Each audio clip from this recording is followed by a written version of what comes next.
7:35 de la mañana es la hora del este en los Estados Unidos, 8:35 para quienes nos siguen desde Venezuela. Comenzamos de inmediato con nuestro segmento de entrevistas. Le damos la bienvenida a Edgar Cárdenas. Él es secretario del Colegio Nacional de Periodistas Seccional Caracas, para conocer el balance de los profesionales de los medios de comunicación detenidos hasta el momento y qué se sabe sobre su estado de salud. Edgar, gracias por aceptar nuestra invitación. Bienvenido. Hola, buenos días. Agradecido por la invitación. Saludos a la audiencia. Sí, hemos visto cómo desde el Colegio Nacional de Periodistas han exigido garantías para los profesionales detenidos, especialmente tras las protestas postelectorales en el país. ¿Qué se sabe de cuántas personas permanecen en este momento privadas de libertad y cuántos han sido excarcelados?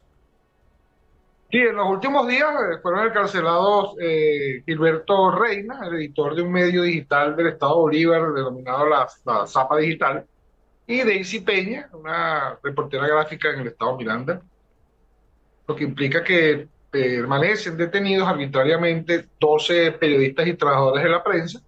Se ha mantenido el mismo patrón todo este tiempo, el no permitir la defensa privada, la suspensión de visitas en los momentos que ellos consideren, las autoridades del poder.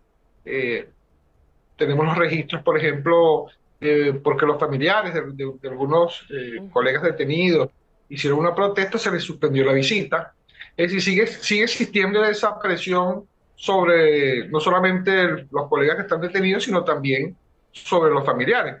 Porque como decía al principio, el patrón es el mismo, una violación permanente de los derechos humanos, evidentemente no se cumple con el debido proceso, no, el atraso permanente en todo el proceso judicial, y entonces evidentemente eso denota que hay toda una intencionalidad de mantener a estos periodistas y trabajadores de la prensa detenidos, y lo peor del caso es que no hay razones realmente para que estén detenidos. El mismo caso de Paul León, que es un reportero camarógrafo del medio EPI, Claro. detenido cuando estaba ejerciendo su profesión. Y así prácticamente se trata de todos los casos, con la excepción de tres periodistas que no están ejerciendo la profesión en el momento de su detención, que más bien son activistas y dirigentes políticos, parte de la disidencia, y también fueron detenidos, lo que implica también entonces que esas detenciones responden a la criminalización de la disidencia. Sí, el Sindicato Nacional de Trabajadores de la Prensa, de hecho, también se han unido a expresar estas denuncias y revelaban justamente que existe un patrón de hostigamiento contra la libertad de prensa en Venezuela. En este sentido, ¿qué opciones tienen los detenidos? Porque ustedes han hablado y han insistido en que están en total estado de indefensión. Sí, hay un estado de indefensión absoluto, recurrir a las instancias exigiendo pues que se respeten estos derechos, pero lamentablemente estos derechos humanos en Venezuela son letra muerta.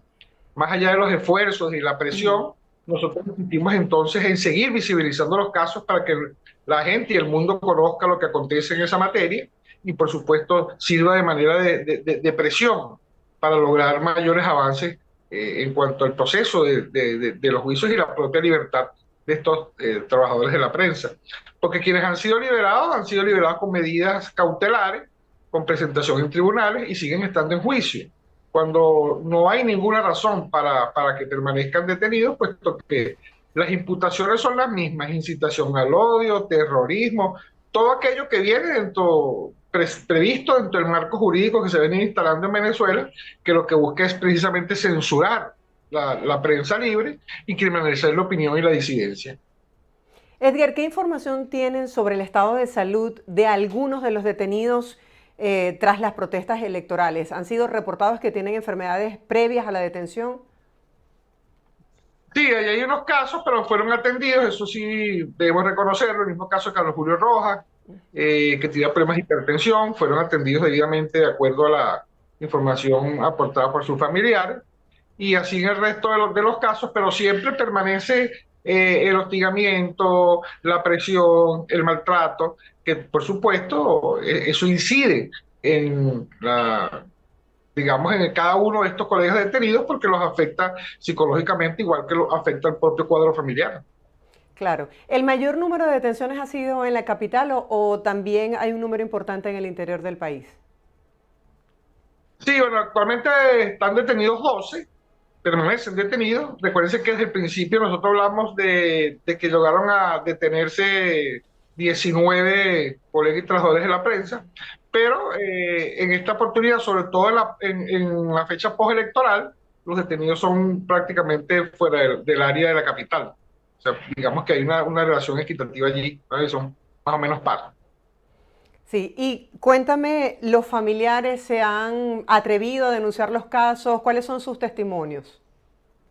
Sí, en realidad los familiares expresan pues lo que acontece allí en las pocas visitas que le permiten, la manera como los tratan, las exigencias que le hacen en determinadas oportunidades, pero también debemos reconocer que está presente el miedo, que está presente el miedo en denunciar, está presente el miedo en informar sobre esos detalles, puesto que entienden que se toman medidas contra los periodistas y trabajadores de la prensa detenidos, y entonces por supuesto los familiares evitando la aplicación de dichas medidas, precisamente entonces se limitan o informan muy poco de lo que conocen.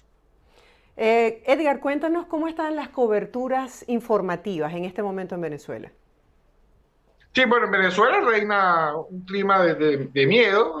Los periodistas, por supuesto, eh, están atemorizados porque no en vano. Están claros en que hay toda una campaña, hay toda una política de Estado de agresiones a periodistas y medios, que evidentemente busca silenciar la información. Y entonces, por supuesto, hay esa situación que implica un temor porque sienten que están en peligro, sienten que cualquier palabra puede ser malinterpretada, porque uno de los que hemos venido nosotros cuestionando de estas disposiciones jurídicas que se han venido armando en Venezuela en los últimos años es la discrecionalidad de su aplicación. Entonces, todos los delitos prácticamente acarrean una pena prácticamente de 30 años. Es decir, que estamos hablando de que opinar, dependiendo de la opinión, va el término de las esferas del poder, su interpretación, entonces pueden ser aplicadas dichas medidas. Entonces, estamos como una especie de stop en Venezuela en cuanto a información, porque hay mucho temor. Y el periodista ha recurrido a la peor de las censuras, que es la autocensura, porque siente que está en peligro no solamente su situación, su vida, sino también la de sus propios familiares y el mundo de sus afectos. Ahora, ¿cómo consideras tú que esto pudiese estar afectando a las nuevas generaciones que se están preparando y que pudiesen verse en este espejo de lo que podrían enfrentar a futuro? Sí, es bastante difícil porque dentro de esas nuevas generaciones que se están formando como periodistas, encuentran entonces que en Venezuela existen suficientes limitaciones para el ejercicio de la profesión y por supuesto hay no solamente dudas, sino grandes preguntas de cómo hacer, cómo enfrentarlo. Y entonces las universidades están obligadas hoy día a cometer un conjunto de acciones que tienen que ver precisamente con todo el respeto posible de informar necesariamente entre estos programas académicos sobre lo que acontece, las formas de la cobertura, y que lamentablemente una de las profesiones más perseguidas del mundo es el periodismo, que este caso de esa persecución no es solamente en Venezuela, pero que lamentablemente en los últimos años en Venezuela ha aumentado esa política en contra de los periodistas y la prensa. Porque ciertamente las altas esferas pues nunca se ha querido que la gente conozca lo que acontece, siempre ha habido una especie de intención de ocultar la verdad, no estamos hablando ahorita, sino prácticamente siempre ha sido la constante, pero ciertamente hay que reconocer que en los últimos años esto ha aumentado vertiginosamente. ¿Cómo ha evolucionado la manera de hacer periodismo? Porque uno de nuestros principios relacionados con la ética y la filosofía del periodista era compartir la noticia de manera veraz, transparente, oportuna, equilibrada. Ahora estos nuevos periodistas se estarían formando entonces para editar y ocultar y de alguna manera autocensurarse para poder sobrevivir. Yo diría que se están formando más bien con un añadido que tiene que ver con la creatividad, con el manejo de la información. Las audiencias ya comenzaron a entender entre líneas y entonces lamentablemente, aunque una democracia eso no debería suceder, los periodistas trabajan en esas relaciones futuras precisamente de manejar la información entre líneas. Bueno, porque la intención es que no sean malinterpretadas, no caigan en la discrecionalidad de quienes administran el poder en Venezuela y entonces tratar, por supuesto, de cumplir con la máxima del periodismo, porque el periodismo no se debe a los medios de comunicación, el periodismo no tiene militancia política, el periodismo no se debe ni siquiera a los gobiernos, el periodismo se debe a los ciudadanos, a la gente que aspira a recibir información pertinente, veraz, oportuna diariamente. Y entonces, mientras sigan existiendo periodistas enarbolando esa bandera de la libertad de expresión, en esa medida, por supuesto, el periodismo seguirá siendo factor fundamental en Venezuela. Edgar, si analizamos un poco los puntos en común de las detenciones o de los profesionales detenidos, algunos de ellos militaban desde el punto de vista político, estaban en la cobertura de información relacionada con esta área y si formaban más parte de medios tradicionales o de medios digitales. Bueno, la mayoría efectuaba su labor periodística de cobertura. Los casos que tenemos solamente vinculados con la actividad política, estamos hablando de Villaggio Pilieri, estamos hablando de Roland Carreño y el caso de Carlos Julio Rojas, que más que una acción política, digamos que es una acción eh, social, de acción comunitaria, pero sin embargo incluyamos dentro del campo de la política. El resto fueron prácticamente detenidos en el pleno ejercicio del oficio, de la profesión. Mientras desarmaban una cámara, mientras hacían una toma, mientras llegaban a sus casas después de culminar con una jornada del día. Es decir, que aquí las detenciones fueron dirigidas específicamente a esos periodistas y trabajadores que estaban cubriendo, que estaban cumpliendo con una labor importante. Bueno, porque no hay que perder de vista que aquí lo importante es tratar de temporizar, porque se determina un mensaje a la sociedad, Sí. se también están enviando un mensaje a los periodistas. Esto es lo que le pasa a los periodistas y comunicadores que están opinando, que están llevando a las casas, a cada hogar lo que está aconteciendo.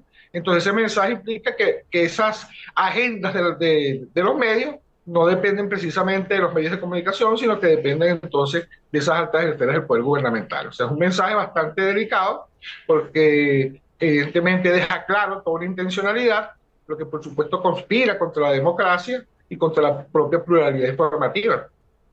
Claro, nosotros crecemos con esta frase que dice los periodistas son la voz de quienes no tienen voz y ejercemos esta profesión con mucha responsabilidad y compromiso. Pero ¿quiénes defienden en este momento a los periodistas? Cuando, por ejemplo, no tienen acceso a una defensa privada, los familiares muchas veces se ven atemorizados y no quieren denunciar por temor a represalias. ¿Y hasta dónde puede llegar el CNP para poder defender los derechos de los comunicadores? Sí, ahí se hace todo un mayor esfuerzo, ciertamente. Por eso decía al principio que lo fundamental es seguir visibilizando los casos, no olvidarlo, seguir informando a la gente sobre lo que implica tener periodistas detenidos, porque mientras hay menos información, menos posibilidad hay de que los ciudadanos puedan enterarse de lo que acontece. Menos información es más censura, menos información es la menos posibilidad de que los ciudadanos puedan conocer y tomar decisiones en su vida y eso, por supuesto, es fundamental. Dentro de los procesos democráticos, dentro de la democracia, los ciudadanos puedan disfrutar de esa pluralidad, de esa libre opinión y la posibilidad de participar activamente en la acción política. Entonces, en Venezuela, cuando se habla mucho de la importancia de que el ciudadano participe en política, es imposible prácticamente hacerlo si no está informado. Entonces, caemos en uno de los más grandes peligros, que es la desinformación, que eso también es parte de una estrategia desinformar, las campañas y noticias y fake news, que lo que buscan es enredar, buscan es que la ciudadanía no esté informada propiamente y entonces evidentemente no esté al tanto de los acontecimientos que día a día ocurren en Venezuela. Claro, en estos últimos años hemos visto cómo se ha incrementado la cifra de cierres de medios de comunicación y de detenciones y todo lo que tiene que ver con la parte del hostigamiento hacia profesionales del medio. En estos últimos años o tras las protestas electorales, ¿cuáles han sido los puntos que tú consideras que se han agravado y se han convertido en alarmas que están allí encendidas desde Venezuela para el mundo?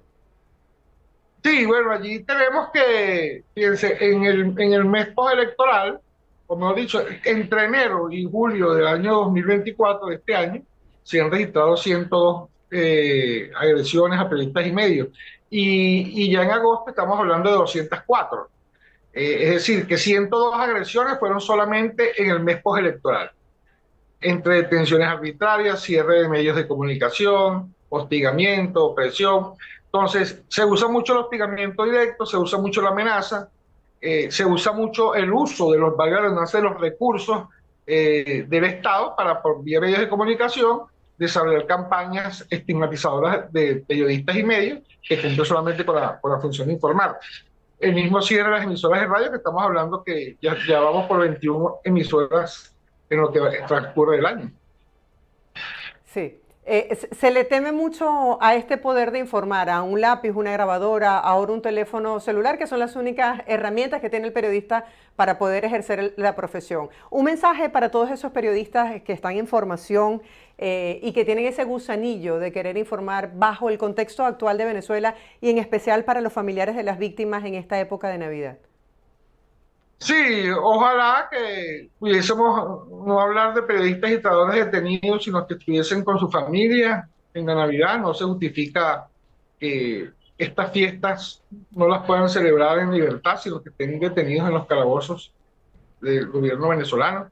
Y a todos esos estudiantes de comunicación, por supuesto, nuestro agradecimiento por escoger una carrera tan importante, fundamental para la democracia, como es la comunicación social, como es el periodismo. Y bueno, que tienen que seguir haciendo los esfuerzos, formarse cada día mejor y sobre todo recurrir a las organizaciones que pueden orientarlos en su futuro desempeño profesional, como son el propio Colegio de Periodistas. Y a los familiares un afectuoso abrazo y seguimos, por supuesto, apoyándolos y buscando todas las fórmulas que puedan permitir lograr la libertad de estos colegas periodistas y demás trabajadores de la prensa. Dios quiera que se logre esa libertad de todos los presos políticos en Venezuela. Gracias por acompañarnos, Edgar. Buen día. Un abrazo. Igualmente. Era Edgar Cárdenas, él es secretario del Colegio Nacional de Periodistas, seccional Caracas, acompañándonos el día de hoy para brindarnos esta actualización con respecto a las detenciones arbitrarias y excarcelaciones también de los profesionales de los medios de comunicación. Hacemos una breve pausa comercial, ustedes no se aparten, les presentamos de inmediato el pronóstico del tiempo en Venezuela y en breve estaremos de vuelta con más de Buenos Días por VPI TV.